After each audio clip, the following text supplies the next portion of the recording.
नमस्कार दोस्तों, मैं हूँ राज और आप देख रहे हैं हाईवे 33। तो चलें दोस्तों आज की कहानी के सफ़र पर।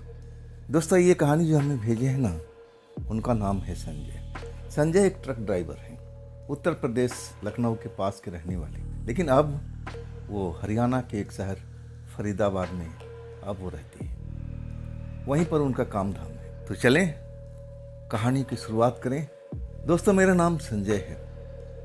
अब मैं अपने एक दोस्त की घटना आपको बताता हूँ, लेकिन उस दोस्त के साथ में मैं उस घटना में मैं भी शामिल था। वो साल था 2006 का। मैं बताया ना कि मैं उत्तर प्रदेश के लखनऊ के पास का रहने वाला, एक गांव का।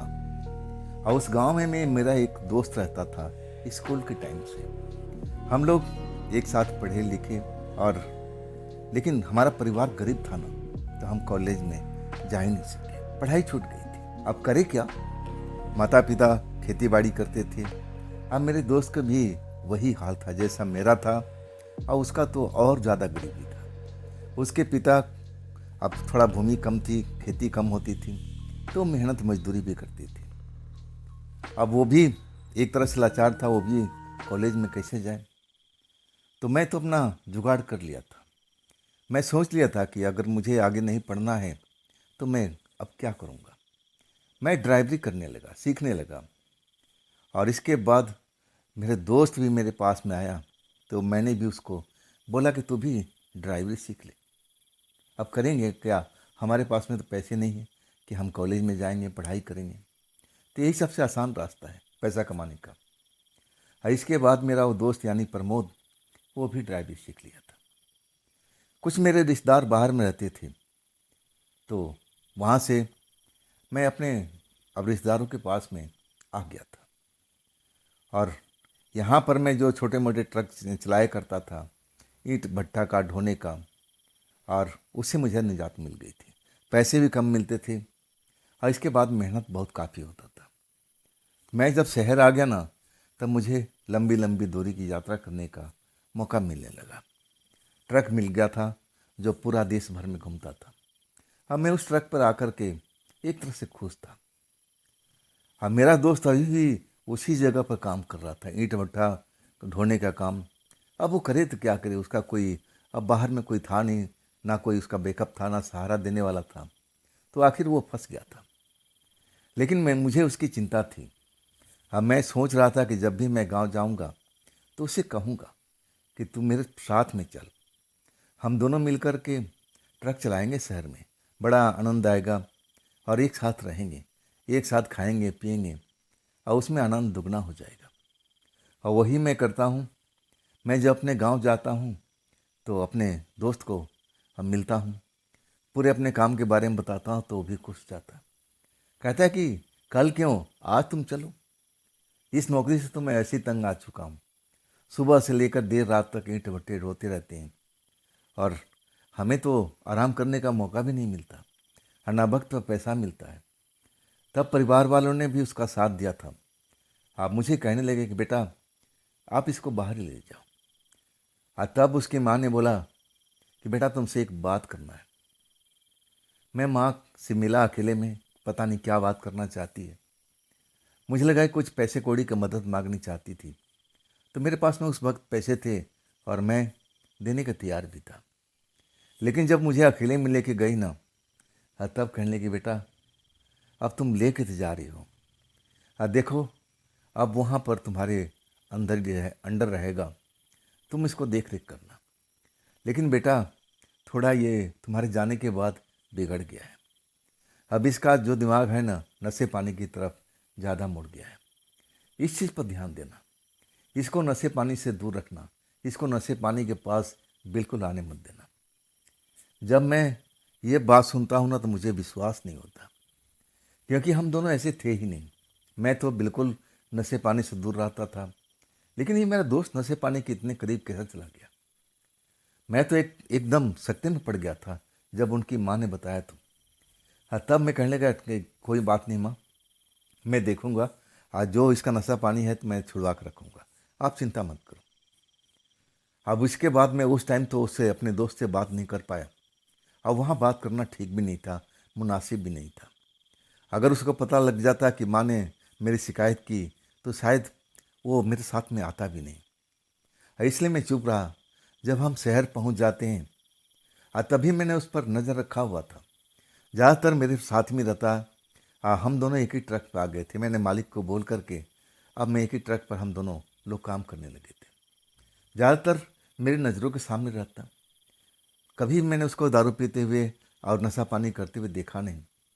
तो मुझे भी थोड़ा अजीब लग रहा था कि माँ कैसे बोलती है कि ये नशे पानी के इतना करीब चला गया। मुझे लगा कि माँ को कोई भड़का दिया होगा, शख्स हुआ हो गया होगा। ऐसी कोई बात ही नहीं। नशे पानी करने वाला इंसान अब इतना देर रुक नहीं पाएगा। जो मैंने देखा था, जैसी हालात चल रही थी और भी ट्रक ड्राइवर थे, तो मैं सबको अब एक तरह से मिलता था, जानकारी रखता था। मैं तो नशे पानी की तरफ कभी झुका नहीं। खैर, धीरे धीरे मुझे अब उसका आइडिया पता लगने लगा। जब हम शहर के पास किसी ठेके वेके के पास गुजरते ना, तो ठेके के पास वो ट्रक रुकता नहीं था। कुछ देर आगे जा कर के कहता है, दोस्त मैं कुछ खाने पीने का भी लेके आ रहा हूँ, भूख लग रही है। मुझे भी लगा कि ये तो खाने पीने के लिए जा रहा है, चलो कोई बात नहीं, जा कोई बात नहीं। वो जाता था, ऐसी कुछ चीज़ पी के आता था जिसमें बदबू नाम की चीज़ होती नहीं थी। अब मुझे जरा भी महक मिलती ही नहीं थी। ना जाने कैसा वो पीता था, कैसा क्या करता था, कौन सा तरकीब लगाता था कि मुझे महक आती नहीं थी। लेकिन हाँ, एक चीज़ मैं नोट करता था, जब भी आता था ना तो बहुत सारे बात करता था। मैं तभी भी समझ नहीं पाया क्योंकि मैं नशे के दलदल से बहुत ही दूर था। मुझे नहीं मालूम कि ऐसा भी होता है। खैर, अब कुछ दिन काम करने के बाद कब तक छिपता, आखिरकार वो पकड़ा ही गया। और जब मैं उसको पकड़ता हूँ ना, दारू की दुकान पर देखता हूँ, तब मेरा दिमाग फिर जाता है। हाँ, मैं कहता हूँ दोस्त ये गलत काम छोड़ दे। तब वो कहने लगा कि दोस्त बिल्कुल छोड़ दूंगा, बिल्कुल छोड़ दूंगा। मुझे वो एक तरह से कहता है कि दोस्त बस आखिरी बार, इसके बाद हाथ नहीं लगाऊंगा। मैं माफ़ कर देता हूँ उस दिन, लेकिन वो अपनी आदत से बाज नहीं आ रहा था। जब भी मौका देखता और अपना जुगाड़ लगा लेता, मुझे भनक तक नहीं लगती थी। और जब वो बड़बड़ाने लगता ना, तब मुझे अब पता चलता कि फिर इसने ड्रिंक कर लिया है। मैं बहुत सुनाता। खैर, अब करे तो क्या करें। कुछ दिन तक तो मैं झेलता रहा, वो भी मुझे झेलता रहा, और आखिरकार वो मेरे ट्रक से हट गया। अब उसके यार दोस्त मेरे से भी ज़्यादा हो चुके थे। वो कहीं ना कहीं अपना जुगाड़ लगा लिया था, जहाँ पर उसको कोई बोलने वाला, टोकने वाला कोई ना मिले। लेकिन वहाँ पर भी मैं उसका ध्यान रखता था। जिस ट्रक पर काम करता था, मैं थोड़ा, अब जो भी उसके साथ में रहता था, बोल रखा था कि भैया इस पर निगाह रखना, ये दारू के चक्कर में ना पड़े, नशे में ना जाए। लेकिन कब तक भाई, कौन किसको भला रोक सकता है। धीरे धीरे उसकी ऐसी हालत हो गई ना कि वो ट्रक ड्राइवरी की नौकरी अब उसको मिल नहीं रही थी। अब उस जगह ट्रांसपोर्ट एरिया में अब एक तरह से बदनाम हो चुका था। जिस मालिक के पास जाता ना कि मुझे ड्राइवर की नौकरी दे दीजिए, मालिक उसको भगा देता कि नहीं भाई, हमें शराबी ड्राइवर की ज़रूरत नहीं है, तुम जाओ कहीं और देखो। कोई नहीं देता था। मेरे पास भी आया, मैंने तो उस पर दया भी कर लिया था। लेकिन जब मालिक के पास ले गया ना, तब मालिक मुझ पर भी नाराज़ हो गया कि देखो, ऐसा है संजय, अगर तुझे काम करना है मेरे ट्रक पर, तुम मज़े से कर सकते हो, और नहीं करना है तो मेरे पास में ड्राइवर की कमी नहीं है, तुम भी जा सकते हो। लेकिन ये तुम्हारे दोस्त को मैं नौकरी नहीं दे सकता। मैं समझ गया कि अब इसको कोई रखने वाला नहीं है।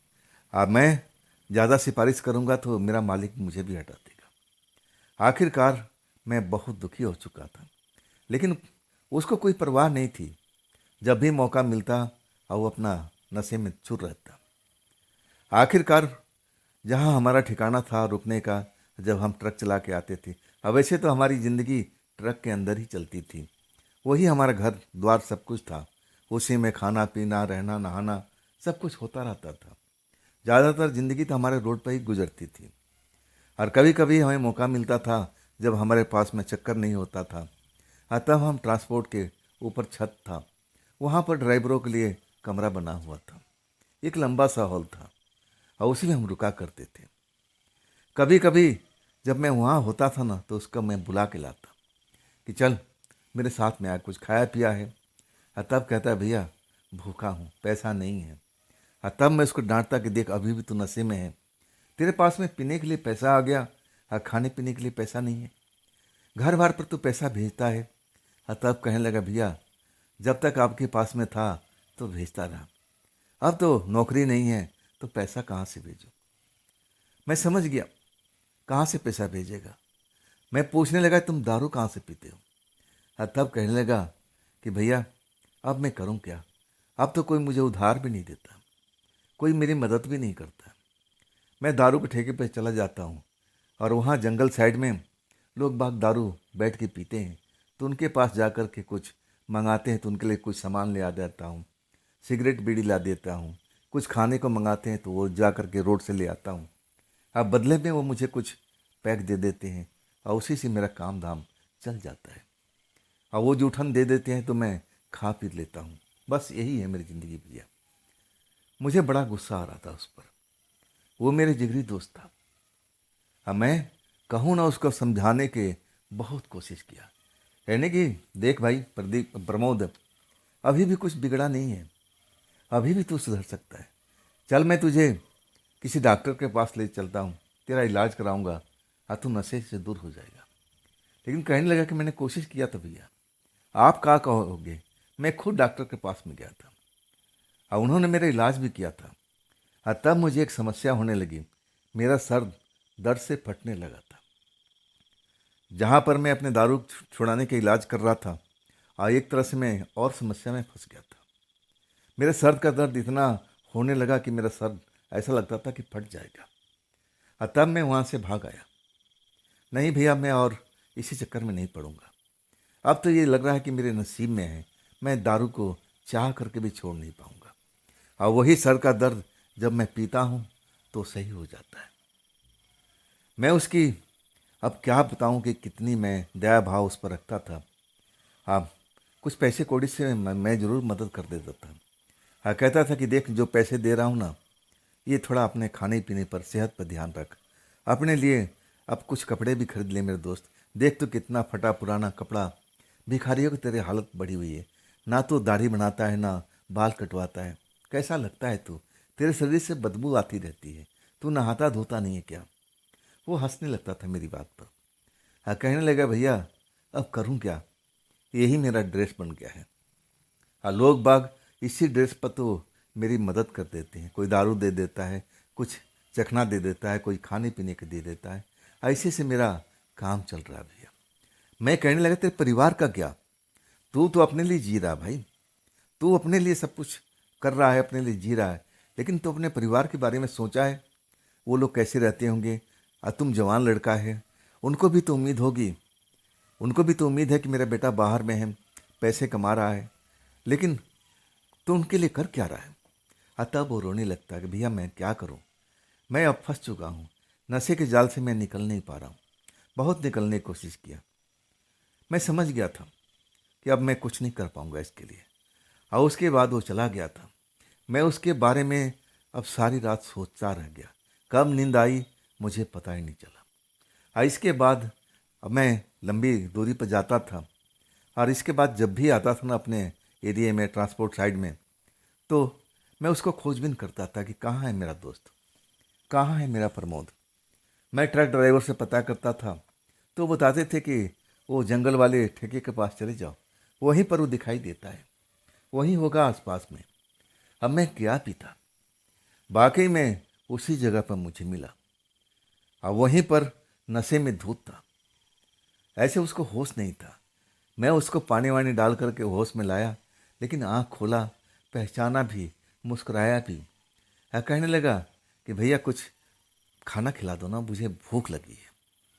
मैं उसकी स्थिति देख करके आंखों से आंसू आ गया था, लेकिन मैं करूं क्या, मैं भी मजबूर इंसान था, मैं भी गरीब था, मैं भी नौकरी करता था, जो भी पैसे कमाता था अपने घर बार को बेचता था। मेरे भी कई सपने थे जो मैं अपने लिए पूरा नहीं कर पाता था। मैं अपने परिवार को पहले सोचता था, अब बाद में अपने लिए। मैं अपने लिए तो सब कुछ बर्दाश्त कर सकता था, लेकिन परिवार को मैं भूखे हुए सोते हुए देख नहीं सकता था। लेकिन एक ये लड़का था जो सिर्फ अपने लिए ही जीता था, अपने नशे पाने के लिए। दया तो आती थी, लेकिन करूं क्या। जो भी थोड़ा बहुत मदद होता था, हाँ, मैं कर देता था। अब मैं जानता हूँ कि ये मदद मैं इसके लिए नहीं कर रहा हूँ, मैं उस अपने दोस्त के लिए कर रहा हूँ जिसके साथ मैंने पढ़ा लिखा था। मैं इस दारूबाज के लिए मदद नहीं करता था। मैं समझता था कि वो ही मेरा दोस्त है। तब मैं करूं क्या। आंखों से आंसू आ जाते थे उसकी दयनीय हालात देख करके। खैर, मैं लंबी दूरी पर चला गया था। आज जब मैं 1 महीने के बाद लौटता हूँ ना, अपने दोस्त से मिलने के हाल चाल मिलने के लिए, अब तो वही उसका अड्डा हो चुका था, जंगल वाला ठेका। जब वहाँ ठेका पर पहुँचता हूँ, प्रमोद मुझे कहीं पर दिखाई नहीं देता है। आस पास में घूमता रहता हूँ, पता करता हूँ कि भैया ऐसे दाढ़ी बढ़ा हुआ इंसान, अब ऐसा शरीर है। सबसे पूछता हूँ, ठेके वाले से पूछता हूँ, तब कोई उसके बारे में मुझे कुछ खबर नहीं देता। मैं निराश भाव से फिर अपने घर पर यानी ट्रांसपोर्ट ऑफिस के उस कमरे में लौट आया था। रात हुई थी। हाँ, संजोग से उस रात में अकेले ही था। बड़ा सा कमरा था। रात के करीब 11 बजे के आसपास, अब हमारा जो मैंने अंदर से बंद कर रखा था कमरे को, दरवाजे पर दस्तक होती है। मैं समझ नहीं पाया कि इतनी रात को कौन आ सकता है। हो सकता है कोई ड्राइवर देर सवेर आया हो। अब फिर रहने के लिए जगह तो चाहिए ना। मैं ऐसी सोच करके जाके दरवाज़ा खोलता हूँ। जैसे दरवाज़ा खोलता हूँ ना, तो मैं प्रमोद को देखता हूँ, लेकिन पहचान नहीं पाता। दाढ़ी एकदम क्लीन हुई पड़ी, बाल ढंग से कटे हुए, एकदम कपड़ा चकाचक सफ़ेद पहने हुए। लग ही नहीं रहा था जिस प्रमोद को मैं कुछ दिन पहले देखा था वही प्रमोद है। प्रमोद का हुलिया एकदम बदल चुका था। अब उसके शरीर से कोई बदबू नहीं आ रही थी। एकदम चकाचक कपड़े पहने हुए था। आंखों में एक अजीब सी रोशनी सी नजर आ रही थी। जब मैं उसको देखता हूँ ना, तो मैं पहचान ही नहीं पाता हूँ कि ये मेरा वही दोस्त है जो दो दो बूंद दारू के लिए ठेके के पास में पड़ा रहता था, लोगों का सेवा भाव करता था कि भैया कुछ चाहिए तो मैं आपको रोड से ले आता हूँ, आपको क्या चाहिए भैया। फिर वो ले के आता था। अब बदले में उसको जूठन मिलती थी दारू की, और उसी पर जीता था। और आज वही प्रमोद चकाचक कपड़े में, जैसे सफ़ेदी से नहाया हुआ कपड़ा पहन रखा है, आंखों पे एक अजीब सी चमक है, चेहरा दमकता हुआ दिखाई दे रहा है और मेरे सामने खड़ा है। मैं तो पहचान ही नहीं सका। तब मुस्कुरा के कहने लगा, संजय भैया, अंदर नहीं बुलाओगे क्या। मेरे मुंह से तो आवाज़ नहीं निकल रही थी। ऐसा लगा कि मेरे बोलती बंद हो गई हो उसको देख करके। तब मैं अपने होश में आता हूँ, जैसे जैसे मैं सदमे में चला गया उसको देख करके। तब कहता हूँ, अरे अरे, अंदर आओ सर, अंदर आ जाओ, अंदर आ जाओ प्रमोद। मैं लेके अपने बिस्तर पर बिठाता हूँ, और मैं देख करके खुशी के मारे, सच कहूँ ना, मेरी आंखों से आंसू आने लगता है। पहले का वो मेरा दोस्त और आज का दोस्त में जमीन आसमान का फर्क था। कहाँ दाढ़ी बढ़ा हुआ इंसान, शरीर से बदबू आ रही थी, और आज इतने बढ़िया कपड़े पहने हुए जो देखने में किसी राजकुमार से कम नहीं लग रहा था। और वैसे मेरा दोस्त सुंदर भी था, लेकिन अब नशे की हालत में अपने आप को अब एक तरह से भिखारी की तरह बना रखा था। खैर, मैं पूछता हूँ, भाई ये चमत्कार कैसे हुआ। क्या तूने नशा पानी छोड़ दिया, कोई अच्छी नौकरी मिल गई है मेरे दोस्त। तब कहने लगा कि हाँ, कुछ ऐसा ही समझ लो, ऐसा ही कुछ समझ लो। मैं उसके चेहरे पर वो खुशी देख रहा था, दो चेहरा दमक रहा था। हाँ, मैं तो बड़ा खुश था कि चलो अब उसके परिवार वाले के भाग जाग गए। ये मेरा दोस्त अब सुधर चुका है, अब इसके परिवार वाले भूखे नहीं मरेंगे। मेरे मन में सब कुछ यही ख्याल चल रहा था। तब मैं कहने लगा, दोस्त इस वक्त मैं तेरे लिए क्या सेवा करूं।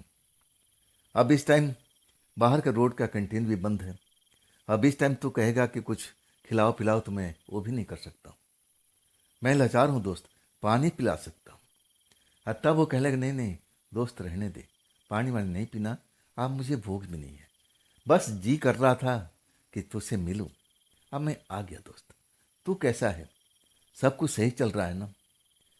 तब मैं कहने लगा कि दोस्त कहाँ सही चल रहा है, देख दिन रात हम लोग मेहनत करते हैं, तुझे पता ही है, तू तो मेरे साथ में काम किया है। मैं अपने परिवार को भरण पोषण बड़ा मुश्किल से कर पाता हूँ, खर्चे घर के बढ़े हुए हैं, पिता बीमार हैं, इलाज में पैसा भी लग रहा है। मैं अपने लिए कुछ सोचता हूँ कि इस महीने में कुछ अच्छे कपड़े बनवा लूँगा, लेकिन वो सपना सपना ही रह जाता है।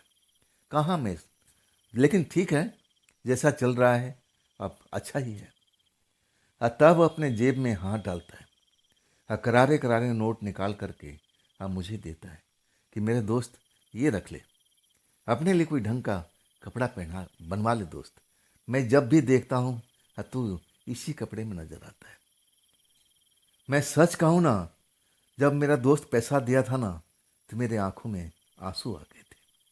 क्या वो दिन थे जब मैं उसकी मदद किया करता था दया भाव से, और आज वो दोस्त मेरा मुझे पैसा दे रहा था और कह रहा था कि दोस्त अपने लिए अच्छे कपड़े बनवा ले। मैं जब भी देखता हूँ तू एक ही कपड़ा पहने रहता है, तेरे पास में मैं जानता हूँ तू अपने लिए कुछ करता नहीं है, अपने परिवार के लिए सब कुछ करता रहता है, मुझे सब पता है, अपने लिए कुछ बनवा लेना दोस्त। मैं चल रहा हूँ, अब फिर मैं मिलूंगा दोस्त। मैं रोकता रह गया, अरे भाई रुक जा भाई, अपने बारे में कुछ बताया नहीं कि तू कर क्या रहा है, कौन सा नौकरी कर रहा है, कौन सा काम कर रहा है। तब कहने लगा दोस्त फिर आऊँगा, अभी मुझे निकलना है, फिर आऊँगा, अभी मेरे पास वक्त नहीं है, मैं फिर आऊँगा दोस्त, फिर आऊँगा। मैं रोकता रह गया लेकिन वो रुका नहीं, एकदम जैसे आंधी की तरह आया था और तूफान की तरह निकल गया। मैं दरवाज़ा खोलता हूँ तब तक वो, मैं जब तक दरवाजे पर खड़ा होकर देखता हूँ तब तक वो सीढ़ियाँ उतर करके नीचे जा चुका था। लेकिन मैं ऊपर से देख रहा था, जब मैं देख रहा था ना, जैसे सीढ़ी उतर करके जाता है रोड पर, मुझे एक वहाँ पर हसीन जवान खूबसूरत लड़की दिखाई देती है। जब मैं देखता हूँ ना, तो मेरी आंखों पर विश्वास नहीं होता है। अरे ये तो खूबसूरत लड़की है, ये एक हीरोइन की माफी दिख रही है, ये कैसे हो गया चमत्कार, कैसे ये सब हो गया, कैसे हो गया, इसे किस्मत कैसे बदल गई। अब सच कहूँ ना, मैं अपनी आंखों पर जैसे विश्वास नहीं कर रहा था, मुझे लग रहा था कि जो कुछ देख रहा हूँ ना, ये एक सपना है, ये सपना सच नहीं होगा, टूट जाएगा। लेकिन वो सपना नहीं था, हकीकत था। उस लड़की के अब अपना हाथ में हाथ लेकर के फिर वो आगे जाने लगा। मैं बस देखता ही रह गया था, इतनी सुंदर हसीन लड़की और उसकी साथी बन सकती है, मैंने तो कभी सपने में नहीं सोचा था। तो ये कैसे हुआ सब, कौन सा इसके पास में कुबेर का खजाना लग चुका है। आज जो नोट मैं देखता हूँ ना, जो मुझे दिया था कि भाई अपने लिए कपड़े बनवा लेना, और वो नोट मेरी सैलरी से कहीं ज़्यादा थी। ऐसा कौन सा उसके पास खजाना आ चुका था, उसकी हुलिया से लेकर के हर चीज़ बदल गई थी। सच कहूँ ना, उस रात मैं सो नहीं पाया था, मुझे लगा कि ये दोस्त मेरा मदद कर सकता है, जो ये नौकरी कर रहा है और वो मुझे नौकरी दिलवा दे तो मेरे भी भाग्य बदल जाएंगे, मैं भी अपने परिवार के लिए बहुत कुछ करूँगा। लेकिन वो तो इतना जल्दी में था, और जल्दी किस लिए था मैं वो तो अब जान चुका था। उसकी फ्रेंड नीचे इंतज़ार कर रही थी और उसने मुझे बताया तक नहीं। खैर इसके बाद अगले दिन फिर मैं अपने काम पर, वही पुराने काम पर, और अपने दोस्त के दिए हुए पैसे से मैंने कुछ कपड़े ज़रूर बनवा लिए थे, और बाकी पैसे मैंने बचा के अपने घर वालों को भेज दिया था। 1.5 महीने तक मैं अपने दोस्त से मिल नहीं पाया, मैं बाहर ही बाहर घूमता रहा। इसके बाद मैं जब लौटता हूँ, मैं तो उसका ठिकाना भी नहीं जानता था कि वो रहता कहाँ पर है। लेकिन मैं ऐसे ही कि कहीं वो भी नशे में होता होगा, दारू ज़रूर पीता होगा, और उसका फेवरेट ठेका तो वही है, जंगल वाला। अब मैं शाम के टाइम वहाँ पर जाता हूँ, राउंड लेता हूँ, अब देखने की कोशिश करता हूँ, लेकिन वो दोस्त मेरा मिलता नहीं है। अब फिर मैं उसी घर में जो ड्राइवरों के लिए बना हुआ था और उसी घर में आ जाता हूँ। वो संजोग था कि उस रात भी मैं इकलौते ड्राइवर था, उस कमरे में सो रहा था। हाँ, वही टाइम था, रात का करीब 11 बज रहा था, मैं नींद में था। तब दरवाजे पर दस्तक होती है, दरवाज़ा खुलता है, मैं जाके खोलता हूँ। मुझे अंदाज़ा नहीं था कि वही मेरा दोस्त हो सकता है, और जब मैं खोलता हूँ तो वही मेरा दोस्त होता है, प्रमोद। अब वैसे ही कपड़ा चकाचक, एकदम चमकता हुआ कपड़ा, आंखें में वैसी ही चमक, चेहरा पर एक अलग ही चमक, और हार गया। हाँ, मैं उसको वही आदर सत्कार देता हूँ, अपने बिस्तर बिठाता हूँ। हाँ, कहता हूँ दोस्त, आज भी तेरा मैं कोई सेवा नहीं कर पाऊँगा, क्योंकि कैंटीन बन चुका है, बंद हो चुका है, मेरे पास पानी के अलावा कुछ नहीं है। हाँ, तब हंसता है। हाँ, कहता है दोस्त, आप थोड़ा पानी ही ला दे, पानी ही आज पियेंगे हम। हाँ, जब मैं पानी लेके आता हूँ ना, हाँ, तब तक वही दारू जो उसका फेवरेट थी, हाँ, वो निकाल लेता है, पानी मिलाता है उसी बोतल में। फिर मेरे को देखते ही देखते एक सांस में गटक देता है। लेकिन कमाल की बात थी कि उसमें एक ऐसा चीज़ था कि कोई भी बदबू नहीं आ रही थी। ऐसा कौन सा दारू था, क्या था, अब तो मैं दारू का एक्सपर्ट नहीं था, मैं जान ही नहीं पाया था। तब वो कहता है कि और बता दोस्त, कैसा चल रहा है तेरा काम, कपड़े तूने बनवा लिए? तब मैं बोला कि हाँ दोस्त, कपड़े तो मैंने बनवा लिया और मेरे ट्रक में रखे हुए हैं, देख में एक पहन भी रखा है। तब वो खुश होता है। अब इसके बाद मैं अपने लिए सब कुछ करने लगता हूँ कि दोस्त, सच बताना, तू कौन सी नौकरी करता है, तेरे पास में इतने पैसे कैसे आ गए, और कमाल की बात है, तेरा वो गर्लफ्रेंड कैसे मिल गई, इतनी सुंदर। मैं अब उसके बारे में सब कुछ जानना चाहता था, लेकिन वो खामोश अब एक तरह से बैठा हुआ था, मेरी तरफ देख रहा था। मैं कहने लगा, दोस्त, खामोश बैठने से काम नहीं होगा, कुछ मेरे बारे में भी सोच। कब तक मैं ड्राइवर की ज़िंदगी में उलझा रहूँगा? मैं कुछ ज़्यादा कर नहीं पाता हूँ मेरे दोस्त। हाँ, देख तू अब कैसे तेरी हालात बदल गई है, मेरे लिए भी सोच। तब वो कहने लगा कि दोस्त, मेरे से ज़्यादा तू ही सुखी है। मैं चौंक गया। कैसे भाई? तेरे पास में गर्लफ्रेंड है, मेरे पास में गर्लफ्रेंड भी नहीं है, तू अच्छे अच्छे कपड़े पहनता है, तेरे जेब में पैसे करारे करारे नोट भरे होते हैं, मेरे पास में कहाँ है? तू कौन सा नौकरी करता है भाई, मुझे वो बता दे, मैं भी तेरे पास में नौकरी कर लूँगा, मुझे वो नौकरी दिलवा दे। आज जो मैं देख रहा हूँ ना, उसके चेहरे पर उस समय जब मैं उसे रिक्वेस्ट करता हूँ ना, तब उसका चेहरा थोड़ा सा उदास हो जाता है। उदासी के कारण पूछता हूँ कि भाई, अचानक ये तेरे चेहरे पर 12 क्यों बज गए? बता, बता मेरे दोस्त, क्या हो गया? ऐसा मैंने कौन सा सवाल पूछ लिया जिसकी वजह से तेरे चेहरे पर उदासी आ गई? जब मैं सवाल पूछता हूँ ना, उसकी आंखों से आंसू गिरने लगता है। मैं उसकी आंसू देख करके हैरान हो जाता हूँ। कहता हूँ कि ये क्या दोस्त, ये क्या, तेरे आंखों में आंसू कैसे आ गया? तुझे किस बात की कमी है अब? घर तो पैसा भेजता होगा ना, घर वाले तेरे सुखी हैं ना? तब कहने लगे, बात वो नहीं दोस्त, मैं घर तो पैसा भेजता रहता हूँ, घर वाले मेरे बहुत सुखी हैं, उस बात का मैं रो नहीं रहा हूँ। लेकिन दोस्त, तू कह रहा था ना कि मेरी ज़िंदगी अब तुझे पसंद है, दोस्त मैं उस बात पर रो रहा हूँ। ये जो मेरी ज़िंदगी देख रहा है ना, भगवान न करे, ईश्वर न करे, ये ज़िंदगी तेरे को मिले। ऐसी ज़िंदगी क्या, क्यों तुझे चाहिए? सच कहूँ ना, मेरे मुंह से आवाज़ नहीं निकल पा रहा था। हाँ, मैं पूछने लगा, अरे तुम तो बड़े खुशहाल हो भाई, तुम्हारे पास में अच्छी नौकरी होगी, अच्छे कपड़े पहनते हो, अपने घर वालों को अच्छी तरह से आप लालन पालन कर रहे हो, तुम्हारे पास में सुंदर सी गर्लफ्रेंड है, मेरे ख्याल से वो नीचे खड़ी होगी, बुला लो ना ऊपर। लेकिन वो बिल्कुल शांत बैठा रहा, कुछ बोल नहीं रहा था, उसकी आंखों से आंसू अभी भी निकल रहे थे। अब मैं बार बार पूछ रहा था कि भाई, ऐसा मैंने कौन सा सवाल पूछ दिया? मैं तो यही पूछा था कि जो तुम्हारी ज़िंदगी चल रही है, ऐसी ज़िंदगी मुझे दिलवा दो, अपने पास में नौकरी दिलवा दो। तो इसमें मैंने कौन सा गलत सवाल तुमसे पूछ लिया कि तुम्हारी आंखों में से आंसू गिरने लगे, तुम्हारे चेहरे पर अब मैं दुखी देख रहा हूँ, चेहरा तुम्हारा पहले वाला नहीं रहा, तो ऐसा क्या बात होगी? फिर वो कहने लगा कि दोस्त, ये जो मेरी ज़िंदगी देख रहा है ना, ये भी कोई ज़िंदगी है? ये ज़िंदगी नहीं है दोस्त। बस मैं जी रहा हूँ, कैसे भी जी रहा हूँ। मैं अपने परिवार के लिए जी रहा हूँ। मुझे उसकी बातों पर गुस्सा आने लगा।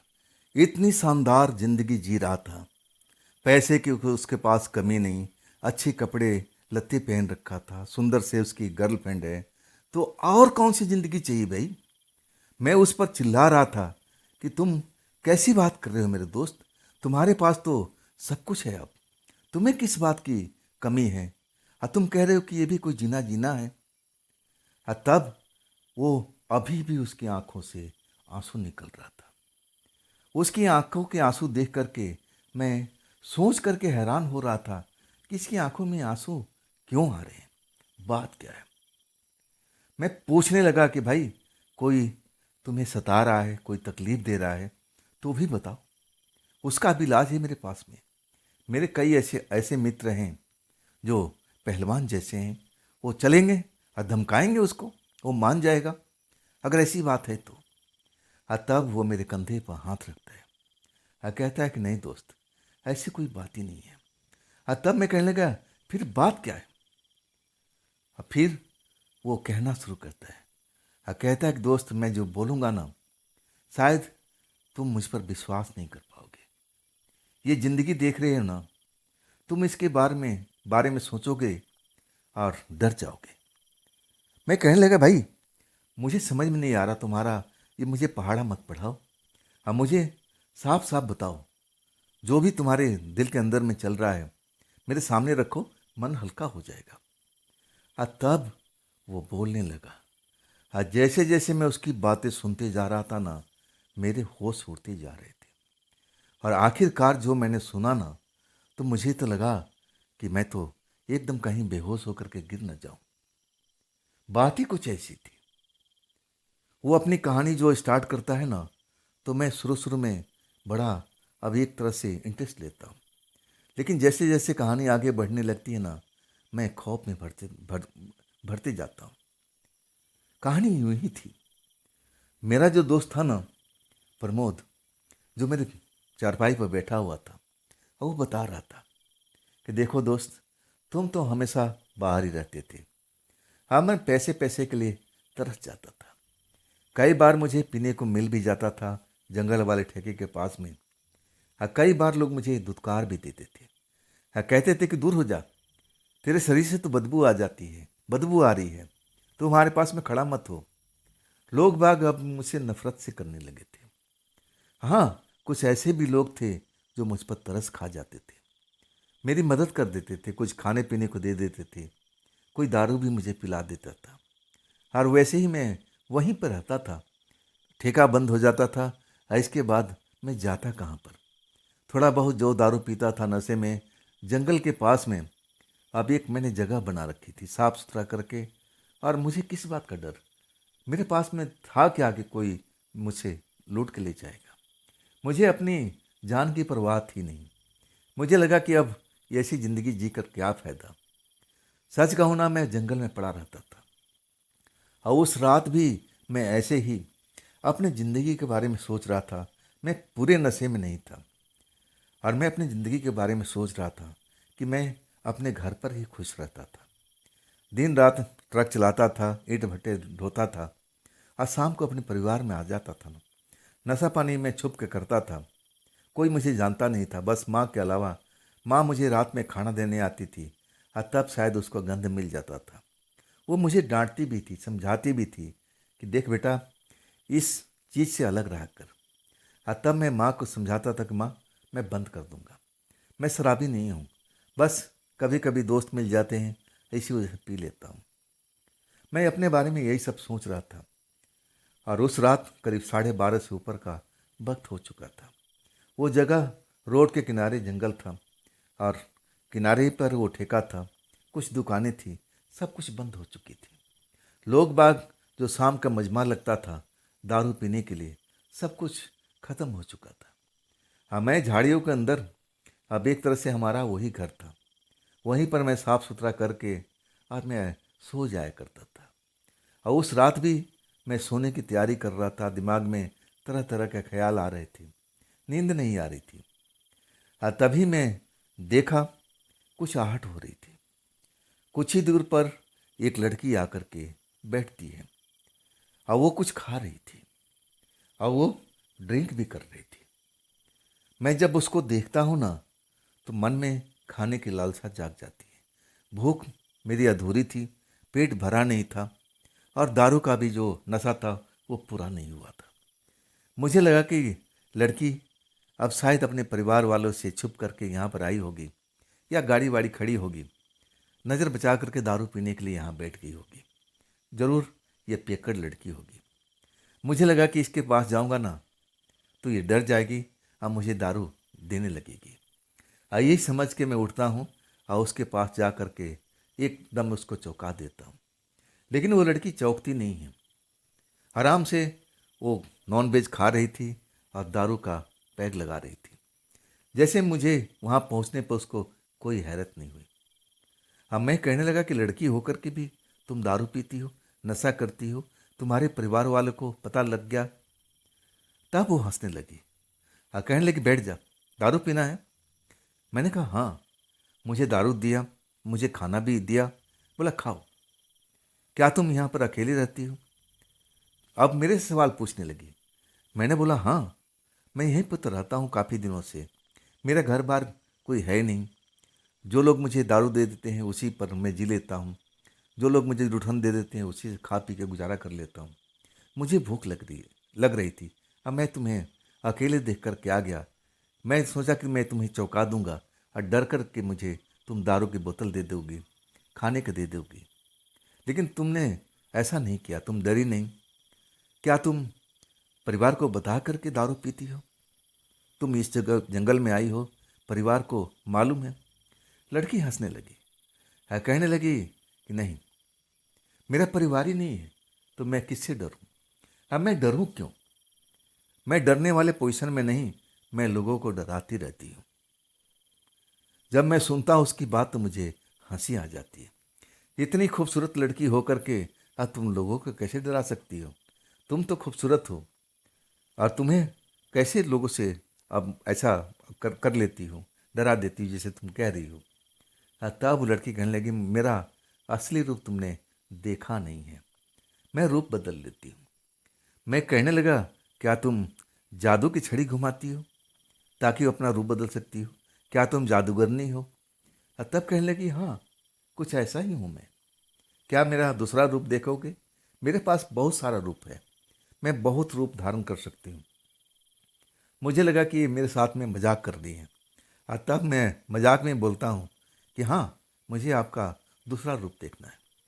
और उसने मिनट नहीं लगाया, जो वो सुंदर खूबसूरत लड़की थी और वो अगले पल एक बूढ़ी औरत दिखने लगी थी। उसके मुंह में दांत नहीं थे। मैं तो देख करके हैरत में पड़ गया और डर भी लगा। मैं तो भागने लगा और तब वो मुझे आवाज़ देती है और जैसे ही मैं पलट के देखता हूँ वही जवान लड़की बैठी हुई है। मुझे बुलाती है कि आ जाओ जाओ, मेरा भी कोई दोस्त नहीं है और तुम्हारा भी कोई परिवार में यहाँ कोई है नहीं। हम दोनों की ज़िंदगी एक जैसी है। आओ मेरे साथ में, मेरे साथ में रहो। मेरे साथ में रहोगे तुम्हें खाने पीने का कोई तकलीफ नहीं होगा। मैं तो खाना चुटकियों में अब हासिल कर लेती हूँ। लोगों को डरा करके खाना पकड़ लेती हूँ, दारू की बोतल छीन लेती हूँ और लोग बाग मज़े से दे करके भाग जाते हैं। मेरी ज़िंदगी बड़ा मज़े से चल रही है और तुम मेरे साथ रहोगे ना तो तुम्हारी भी ज़िंदगी ऐसे मज़े में कटती रहेगी। आज सच कहूँ ना, मैं बड़ा खुश हो गया था और कहने लगा कि आप सही में जादूगर हो। और तब वो कहने लगी हाँ, कोई शक है तुम्हें? दूसरा रूप देखा हूँ? मैंने बोला नहीं नहीं, अब मुझे कोई रूप नहीं देखना। मैं देख लिया कि आप वाकई में जादूगर हो। और उसके बाद से उस लड़की से मुझे दोस्ती हो जाती है। और उस लड़की का एक घर भी था, जंगल के अंदर में था। मुझे अपने घर पर ले जाती है और एक तरह से कहूँ ना कि वो मेरी बेस्ट फ्रेंड बन जाती है।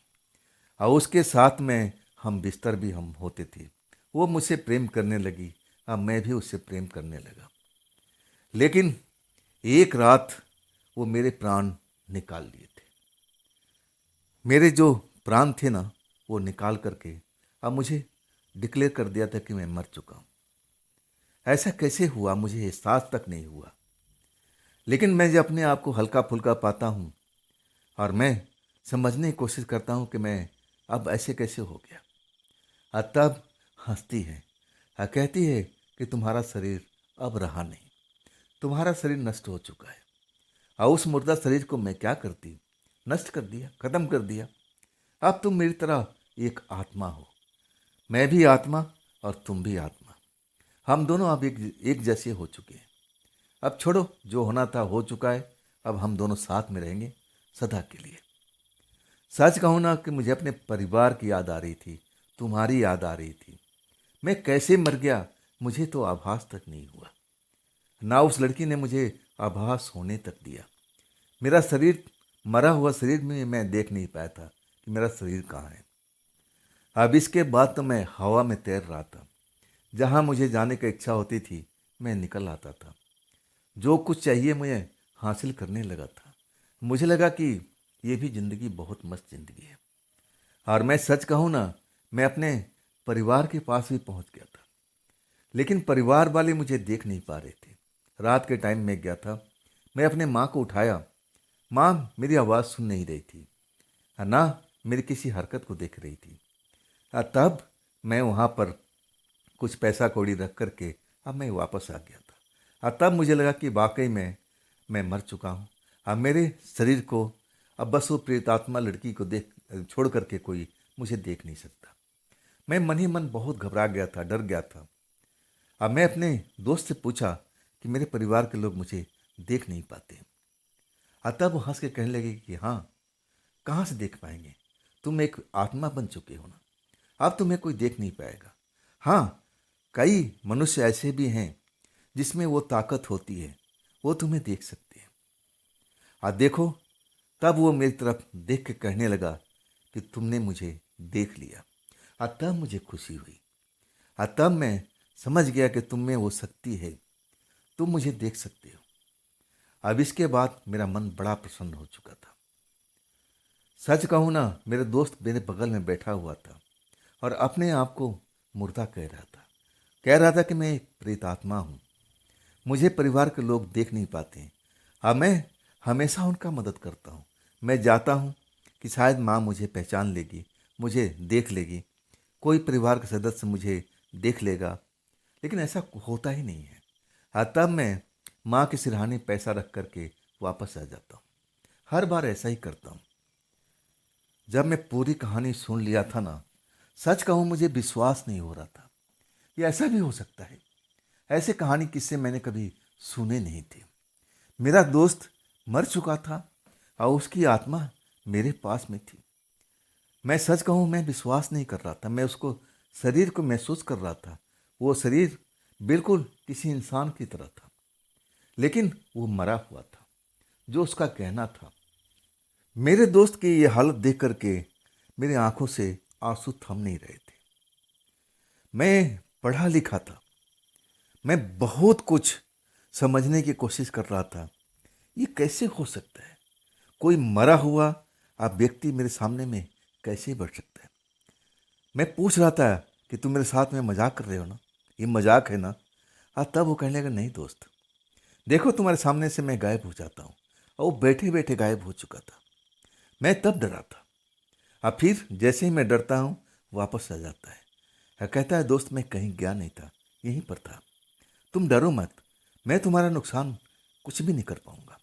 और लोग बाग तो मुझे देख ही नहीं पाते, तुम ही एक ऐसे इंसान हो जो मुझे देख पाते हो। मेरे परिवार में मुझे देख नहीं पाता है। सच कहूँ ना, मुझे अपनी आंखों पर विश्वास नहीं था कि ऐसा भी हो सकता है। लेकिन अब सब कुछ सामने था। और तब मैं कहने लगा कि दोस्त मैं तुम्हारी कैसे मदद करूं, कैसे करूं। और तब कहने लगा कि आप मेरी कुछ मदद नहीं कर सकते दोस्त, तुम कुछ मेरी मदद कैसे करोगे, तुम इंसान हो, हाँ मैं एक प्रेतात्मा हूँ। अब चलो, मेरी सहेली मुझे बुला रही है। अब वो गुस्से में हो रही है, मुझे जाना ही होगा, मुझे जाना ही होगा, बहुत देर हो चुका। मेरे मुंह से आवाज़ नहीं निकल रही थी। हाँ, मैं उसी चारपाई पर बैठा हुआ था। हिम्मत नहीं हो रही थी कि अपने दोस्त के लिए उठूं और जाके दरवाज़ा खोलूं। लेकिन मेरे मुंह से आवाज़ निकलता है कि दोस्त फिर कब आओगे। और तब वो पलटता है और अगले पल मेरे पास में होता है और कहता है, दोस्त मैं अब तुम्हारे पास में नहीं आऊँगा, मैं तुम्हें अब परेशान नहीं करूँगा। और हाँ, ये बात मेरे परिवार को बिल्कुल मत बताना कि मैं मर चुका हूँ। जब तक ऐसा चल रहा है चलने देना। हाँ, मैं अपनी माँ के पास जाता हूँ और उनकी मदद करके आ जाता हूँ। हाँ दोस्त, अगर तुम्हें भी कोई ज़रूरत है तो मुझे बिल्कुल आवाज़ देना। हाँ, मैं बिल्कुल आ जाऊँगा। हाँ, उसके बाद वो चला जाता है।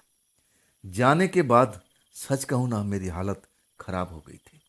ऐसा लगने लगा था कि मैं बुखार से तप रहा हूँ। मैं उसी चारपाई पर लेटे हुए और दर्द से बेचैन हो रहा था। जैसे तैसे सुबह होता है। ये बात मैं किसको बताऊं। अब ड्राइवर आ रहे थे, जा रहे थे, और मैं कई बार सोचा था कि मैं किसी से बात करूं, अपने दिल से सारी बातें निकालूं, और ऐसा कर ही नहीं पाया था। मुझे लगा कि नहीं, लोग मुझ पर हंसेंगे और कहेंगे कि तू भी शराबी हो गया, तू भी नशे में हो गया, हाँ तू ऐसी बहकी बहकी बातें कर रहा था। हाँ, इसके बाद मैं किसी से बता नहीं पाया और मैं अपने दोस्त को कभी याद नहीं किया। मन बहुत बेचैन रहता था, डरा हुआ रहता था कि क्या मैं एक प्रेतात्मा से मिलूंगा, उससे मुझे अब मदद चाहिए। नहीं नहीं नहीं, मैं ऐसा गलत काम कभी नहीं करूंगा। हाँ, उसके बाद मैंने अपने दोस्त से कभी नहीं मिला। हाँ, और काफ़ी दिनों तक ऐसे उसके परिवार में चलता रहा। लेकिन आखिरकार भेद खुल चुका था। परिवार के लोग जान गए थे कि मेरा बेटा अब इस दुनिया में नहीं है। मुझसे ही पूछने आए थे और मैं मना कर दिया था कि नहीं, वो तो बहुत दिन पहले ही मेरे पास से जा चुका था। उसके साथ क्या हुआ कुछ भी मालूम नहीं। उनको भी अंदाजा हो चुका था। लेकिन सबसे बड़ी बात थी कि वो पैसा देता था अपने परिवार के पास, अपनी माँ के पास, जब माँ उसकी सोती रहती थी, और तब उसके सिरहाने खर्चा पानी पैसा सब कुछ रख करके चला जाता था। किसी को एहसास तक नहीं होता था। तो दोस्तों, ये थी आज की कहानी, संजय जी की भेजी हुई। ये कहानी आपको कैसी लगी कमेंट में ज़रूर बताइएगा। दोस्तों, अगर आपके पास भी ऐसा कोई घटना है, कोई अपनी आप बीती है, तो आप मुझे इंस्टाग्राम पर मेरे व्हाट्सएप नंबर पर ज़रूर भेजिएगा। दोस्तों, ये भी चैनल आप ही का है, तो इसको भी अपना प्यार दीजिए, लाइक कीजिए, सब्सक्राइब कीजिए, अपने दोस्तों को शेयर कीजिए। फिर हम मिलते हैं ना कल की रात इसी चैनल पर, इसी टाइम पर। आप लोग अपना ख्याल रखिएगा। नमस्कार।